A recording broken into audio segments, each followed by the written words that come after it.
আসসালামু আলাইকুম। আজ শনিবার ২রা কার্তিক, ২৫শে রবিউল সানি, ১৮ অক্টোবর। বাংলাদেশ বেতার, রাজশাহী। স্থানীয় সংবাদ পড়ছি উম্মে সালমা।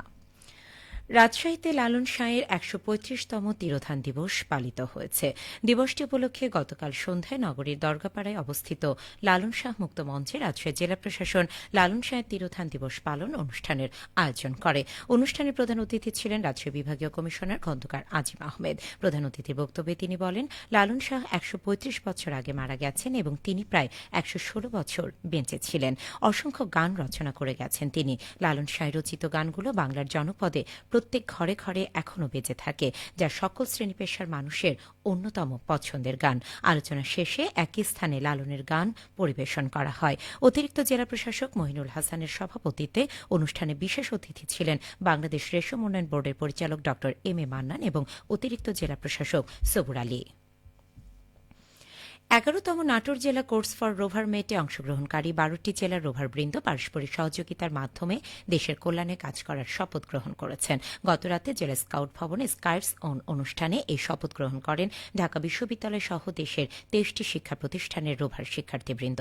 জেলা রোভারের সম্পাদক জাকিরুল ইসলামের সভাপতিত্বে স্কাউটস অন অনুষ্ঠান সমন্বয় করেন কোর্সের টিম লিডার আব্দুল মোতালেব। শুভেচ্ছা বক্তব্য প্রদান করেন জেলা রোভারের সহকারী commissioner Faraji Ahmad Rafiq Baban. Scouts on অনুষ্ঠানে অংশগ্রহণকারী শিক্ষার্থীবৃন্দ হামদ, নাত পরিবেশন ছাড়াও চিন্তা ও কাজে নির্মল, বিনয়ী ও অনুগত, জীবের প্রতি দয়া, মিতব্যয়ী সহ রোভার স্কাউট আইনের সাথে সঙ্গতিপূর্ণ ধর্মীয় নেতৃবৃন্দের জীবনধারায় বিভিন্ন স্মরণীয় ঘটনা প্রবাহ উপস্থাপন করেন। গত ১৬ অক্টোবর থেকে ৪ দিনব্যাপী ১১তম নাটোর জেলা কোর্স ফর রোভার মেট শুরু হয়েছে। সমসাময়িক বিভিন্ন ইস্যু এবং স্কাউট আন্দোলনের মৌলিক বিষয়াদি ও সাংগঠনিক কাঠামো, ডেন ব্যবস্থাপনা, safe from harm, manners and etiquette, নেতৃত্ব উন্নয়ন, ক্রু কাউন্সিল গঠন সেশন পরিচালিত হয়েছে। আজ হাইকিং ও তাঁবু জলসা অনুষ্ঠিত হবে। আগামীকাল রোভারমেট কোর্স শেষ হবে।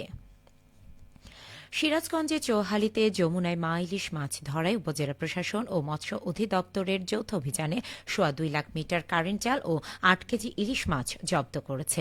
একই সঙ্গে ১১ জন জেলেকে মোট ১,১০,০০০ টাকা জরিমানা করেছে ভ্রাম্যমাণ আদালত। গতকাল উপজেলার চালুহারা, বড় চৌহালি, ছোট চৌহালি ও বোয়ালকান্দি এলাকার যমুনা নদীর অংশে এই অভিযান পরিচালনা করা হয়। পরে জব্দকৃত জাল জনসম্মুখে পুড়িয়ে ধ্বংস ও জব্দ করা ইলিশ স্থানীয় এতিমখানায় বিতরণ করা হয়েছে। অভিযানের নেতৃত্ব দেন চৌহালি উপজেলা নির্বাহী কর্মকর্তা মোস্তাফিজুর রহমান। এ সময় উপজেলা সিনিয়র মৎস্য কর্মকর্তা তানভীর হাসান মজুমদার, নৌ পুলিশ ও আনসার সদস্যরা উপস্থিত ছিলেন। সুশাসনের জন্য নাগরিক সুজন বগুড়া জেলা শাখার আয়োজনে এক স্মরণ সভা ও দোয়া মাহফিল অনুষ্ঠিত হয়েছে। সংগঠনের সদ্য প্রয়াত নেতা ড তোফায়েল আহমেদ, বীর মুক্তিযোদ্ধা আব্দুস সামাদ, মুসলিম উদ্দিন, শফিকুল ইসলাম, হাবিবুর রহমান, ইউনুস উদ্দিন ও ফারুক আহমেদ চৌধুরীর স্মরণে এই স্মরণ সভা ও দোয়া মাহফিলের আয়োজন করা হয়। গতকাল বাদাসুর বগুড়া নাটোর সড়ক সংলগ্ন শাহজাহানপুর উপজেলার পার্তেখোর গ্রামের সাদিক পার্কে এই অনুষ্ঠানের আয়োজন করা হয়। সভার পূর্বে এক স্থানে সুজন একটি পরিকল্পনা সভাও অনুষ্ঠিত হয়। অনুষ্ঠানে সভাপতিত্ব করেন সুজন বগুড়া জেলা শাখার সহসভাপতি রোকেয়া বেগম রঞ্জনা এবং সঞ্চালনা করেন সাধারণ সম্পাদক হুমায়ুন ইসলাম তুহিন। অনুষ্ঠানের প্রধান অতিথি ছিলেন রাজশাহী বিভাগীয় সমন্বয়কারী মিজানুর রহমান। বক্তারা তাদের স্মৃতিচারণ করতে গিয়ে বলেন, প্রয়াত এই নেতৃবৃন্দ ছিলেন সুজনের নিরলস কর্মী ও সুশাসনের আন্দোলনের অকৃত্রিম বন্ধু। তাদের আদর্শ ও নৈতিক নেতৃত্ব ভবিষ্যৎ প্রজন্মের কাছে অনুপ্রেরণার উৎস হয়ে থাকবে। সভা শেষে তাদের আত্মার মাগফিরাত কামনা করে দোয়া মাহফিল অনুষ্ঠিত হয়। বগুড়ার সোনাতলায় কলা চাষে দিন দিন কৃষকের আগ্রহ বাড়ছে। গত বছরের তুলনায় এবার দ্বিগুণ জমিতে কলা চাষ করা হয়েছে।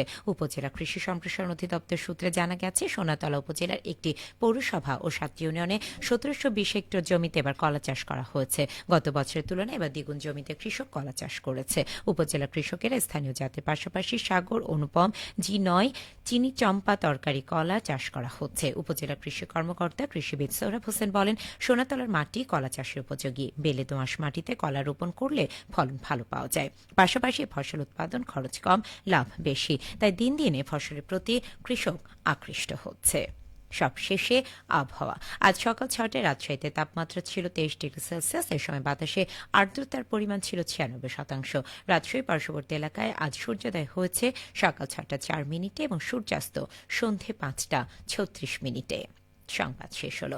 আমাদের পরবর্তী স্থানীয় সংবাদ দুপুর ১২টা ১০ মিনিটে।